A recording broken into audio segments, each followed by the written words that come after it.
அடுத்து நம்ம எல்லாரும் கார்த்திகை மகா தீபத்திற்காக காத்துக்கிட்டு இருக்கோம் இல்லையா? கார்த்திகை தீபத்திற்கு முதல் நாள் நம்ம வீட்டில் பரணி தீபம் ஏற்றணும். கார்த்திகை தீபம் திருவண்ணாமலையில் ஏற்றுறாங்க இல்லையா? கார்த்திகை தீபம் அப்படின்னாவே திருவண்ணாமலை தான்.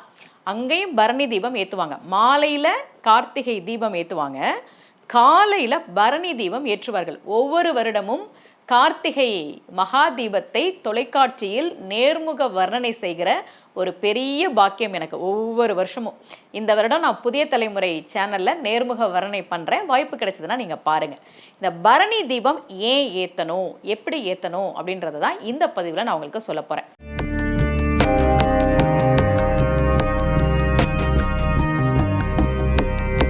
ரகசிய உண்மைகள் சேனலை பார்த்து கொண்டிருக்கும் உங்கள் அனைவருக்கும் சுமதி ஸ்ரீயின் அன்பு வணக்கம். இந்த பகுதியில் நம்ம நிறைய பரிகார முறைகள், பரிகார தலங்கள், ஆன்மீக கேள்வி பதில்கள், ஆன்மீக சந்தேகங்கள், என்ன பிரச்சனைக்கு என்ன மாதிரி வழிபாடு பண்ணணும்னு தொடர்ந்து பார்த்துக்கிட்டு இருக்கோம். நாங்கள் ஜாதகம் பார்க்கும்போது சனிதான் ஆயுள்காரகன். குலதெய்வ அருள் இருக்கா அப்படின்றத நம்ம சனியை வச்சு பார்ப்போம், நம்முடைய கர்ம வினையை வச்சு பார்ப்போம் இல்லையா? இந்த சனி நீசமாகிற நட்சத்திரம் பரணி. அந்த பரணிக்கு உரியவர் யமன். அன்றைய தினம் பரணி நட்சத்திரம் அன்றைக்கு நாம் ஏற்றுகிற அந்த தீபத்துக்கு பேரே யம தீபம். அப்போ யமனுக்கு தீபம் ஏற்றலாமா அப்படின்னு நம்ம பயந்துக்க கூடாது. எதுக்காக ஏற்றுறோம்னா நம்முடைய முன்னோர்களுக்காகவும், முன்னோர்கள் செய்த பாவ செயல்களிலிருந்து நாம் விடுபடுவதற்காகவும். யாரோ பண்ண தப்புக்கு நாங்கள் ஏமா கஷ்டப்படணும் அப்படின்னு ஜாதகம் பார்க்க வரும்போது சொல்லுவாங்க. அதற்காகவும் ஏற்றப்படுகிற தீபம் தான் பரணி தீபம். நசிகேதன் ஒருத்தன். இந்த கதை எதில் வருதுன்னா கதோபனிஷத்தில் வருது. நசிகேதன் தன்னுடைய அப்பா எல்லாருக்கும் தானம் கொடுக்கறத பார்த்துட்டு என்ன யாருக்கு தானம் கொடுக்க போறீங்கன்னு கேட்குறான். அப்பா அவனுடைய அப்பா சொல்கிறார், உன்னையா உனக்கு நான் யமனுக்கு தானம் கொடுக்க போகிறேன் அப்படின்னு சொன்ன உடனே நானே யமன் கிட்ட போகிறேன் அப்படின்னு யமனை தேடி வருகிறான் நசிகேதன். யமன் அப்போ யமலோகத்தில் இல்லை. 3 நாட்கள் நசிகேதன் அங்கேயே காத்திருக்கிறான்.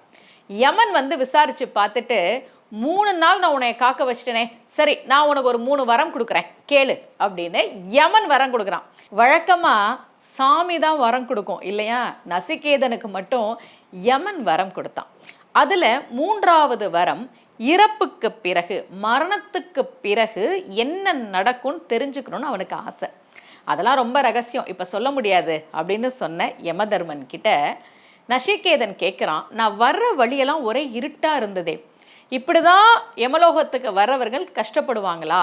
இதுக்கு நீ ஏதாவது உதவி பண்ணக்கூடாதா? அவங்க பாவம் தானே. இப்படியெல்லாம் அவன் பேசுகிற போது அவனுக்காக யமதர்மன் யார் ஒருவர் கார்த்திகை மாதம் பரணி நட்சத்திரம் அன்றைக்கு வீட்டிலே விளக்கேற்றி சிவபெருமானை வழிபாடு செய்கிறார்களோ, நல்லா கவனிங்க, நம்ம யமதீபம்னு சொல்கிறோமே தவிர நம்ம யாரை வழிபாடு பண்ணணும்? சிவபெருமானை வழிபாடு செய்கிறார்களோ அவர்களுக்கு, முன்னோர்கள் துன்பத்தில் இருந்தாங்கன்னா, அவங்களுக்கு ஏதோ ஒரு கஷ்டம் இருக்குது அப்படின்னா நிச்சயமாக அது நீங்கும்.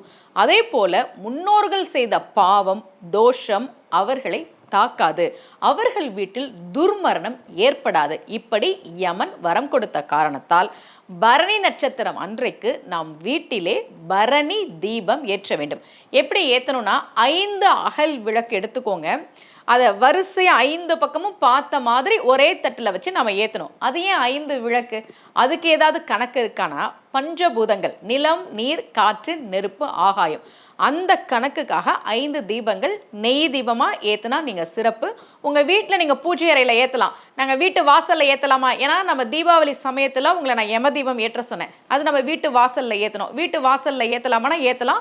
5 தீபங்களை நீங்கள் வரிசையாக வச்சு பரணி தீபம் நீங்கள் ஏற்றுங்க. இப்படி பரணி தீபம் ஏற்றுகிற போது கண்டிப்பாக அந்த குடும்பத்தில் இருக்கக்கூடிய முன்னோர் சாபம், தோஷம், பித்ரு தோஷம் இதெல்லாம் நீங்கும் என்பது நம்பிக்கை. அதே மாதிரி பரணி நட்சத்திரம் அன்றைக்கு முடிந்தால் அஷ்டபுஜ துர்க்கையை சென்று வழிபாடு செய்யுங்கள். இப்போ பரணி நட்சத்திரம் டிசம்பர் 12ஆம் தேதி காலையில் ஒரு 8:20, 8:30 மணிக்கு மேலே நம்ம எடுத்துக்கலாம். அதற்கு பிறகு தொடங்குது.